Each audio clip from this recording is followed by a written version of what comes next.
homens e mulheres naturais. Não podemos lutar com as armas físicas segundo os padrões humanos. Nós sabemos que mesmo sendo cristãos, a nossa mente ainda luta contra todas essas estratégias malignas. Estamos aqui porque o inimigo quer atingir as fontes da nossa vida, a nossa mente, o nosso coração. Mas nós temos armas espirituais. Nós temos as armas que o Senhor nos deu para lutar. Vamos ver aqui no versículo 4. As armas com as quais lutamos não são humanas. Pelo contrário, são poderosas em Deus para destruir fortalezas. Essas fortalezas do mal. Que o Senhor está dizendo? As armas que Ele nos dá não são humanas, mas elas são poderosas em Deus para destruir as fortalezas malignas. Essas armas vêm do Senhor, são espirituais. Elas são capazes de pôr por terra tudo isso que vem atormentando mentes e corações. Essas armas são a oração, a palavra de Deus, a fé em Cristo Jesus e o poder do Espírito Santo. Nós temos armas poderosas. E o que diz o versículo 5? Destruímos argumentos e toda pretensão que se levanta contra o conhecimento de Deus, e levamos cativo todo pensamento para torná-lo obediente a Cristo. Ou seja, a nossa vitória é destruir todos esses argumentos, pretensões que levam contra o conhecimento de Deus, que Deus está buscando dia a dia se revelar a nós, nos transformar. Então, a nossa vitória é pôr por terra todos esses argumentos e levar os nossos pensamentos obedientes a Cristo. E essa luta não é contra pessoas, não é contra carne e sangue, como lá diz em Efésios 6,12. É contra potestades, principados do mal. A nossa luta, assim é. Você pode destruir essas fortalezas malignas.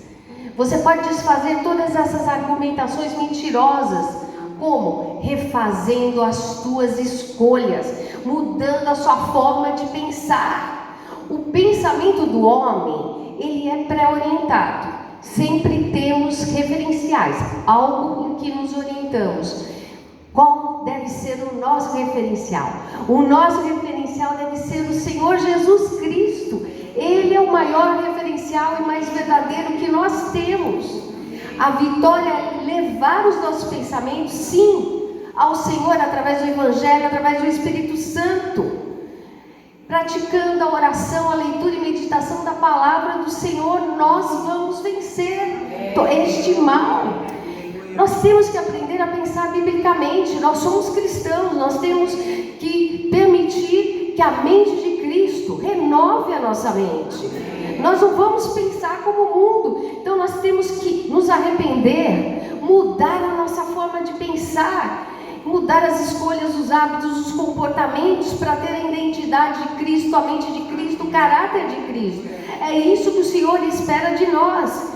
E nós vivemos um mundo adoecido, numa sociedade ansiosa. O que acontece com essa sociedade? Ela está baseada em performance, em resultados, em bater metas. É isso. O foco é esse da sociedade. O que acontece? Corre atrás do vento o tempo todo. Mentes modernas são mentes aceleradas, porque as informações são muito rápidas, mas isso vai esgotando a nossa mente. Se nós nos deixarmos envolver e sermos levados por tudo isso, vai esgotar a nossa mente. Nós não vamos reprimir as nossas emoções nem ignorá-las, nós não podemos. Nós temos que estar atentas a ela e saber que elas afetam a nossa vida espiritual. Então, você sabe, um iceberg, aquele bloco de gelo na água, os navios batem nele. Por quê? Porque só 10% do iceberg está acima do nível do mar.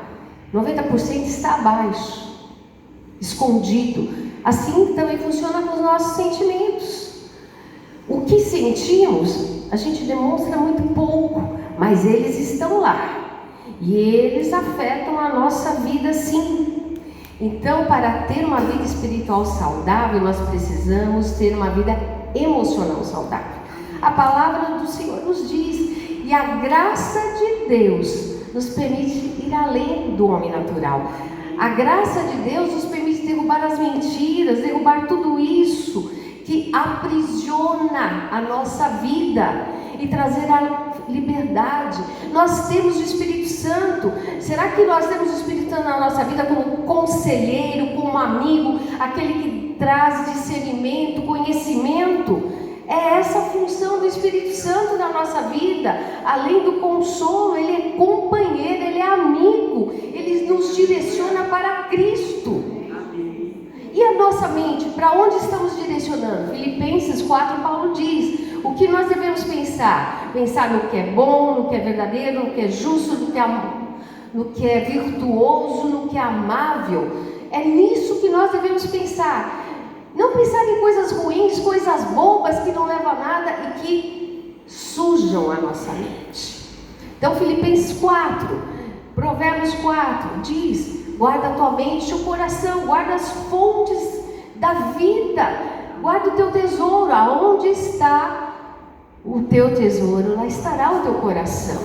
É isso que o Senhor quer nos alertar. Então, saúde emocional e maturidade espiritual andam juntas, elas andam entrelaçadas. E para você ter o equilíbrio sobre isso, você tem que conhecer a si mesmo diariamente. E você tem que conhecer a Deus também com intimidade diariamente. Nós temos o caminho. As nossas emoções e fé precisam trabalharem juntas. A palavra nos diz, precisamos resolver o que está errado na nossa mente. Precisamos resolver questões emocionais para desenvolver uma fé madura. Precisamos filtrar os nossos pensamentos. Precisamos mudar muitos hábitos, porque estamos olhando muitas situações com lentes erradas, com as nossas próprias lentes, com a nossa própria interpretação do mundo. Precisamos tomar cuidado, porque muitas vezes a nossa interpretação das situações e coisas não condizem com a realidade, mas com aquilo que criamos. E como lidar então com essas emoções difíceis, com esses pensamentos que tentam nos destruir? Jesus é a nossa maior referência. Ele experimentou as emoções, os sentimentos, as dores mais terríveis. Nunca experimentamos coisas como Jesus experimentou. E como ele reagiu a tudo isso? Como o Senhor reagiu? Lá em Marcos 14, pena que pelo tempo não dá para ler, mas nós vemos lá onde a humanidade de Jesus foi plenamente revelada, quando ele vai ao jardim do Getsêmani. Ele tinha tido no cenáculo a última ceia com seus discípulos, antes da Páscoa, antes da sua crucificação. Ele falou com eles, e ele sai de lá, e ele, dentro de si, há uma tremenda luta interior, e ele nos ensina como enfrentar esses sentimentos difíceis. Leia Marcos 14, do 32 ao 42.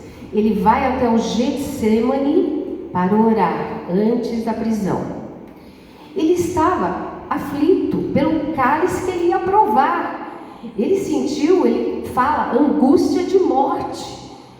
Ele sentiu a dor de renunciar à sua própria vida para ir para a cruz. Ou seja, ele renunciou ao seu desejo humano e submeteu-se à vontade de Deus.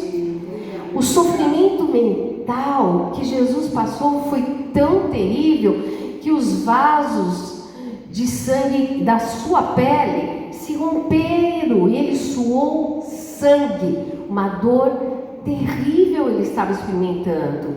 Além dessa dor, dessa decisão, ir para a cruz, a dor da solidão, do fracasso dos seus discípulos, porque ele chamou 3 discípulos para estar com ele, Pedro, João e Tiago. O que acontece? Eles adormecem. Por 3 vezes Jesus os chama para vigiar com ele e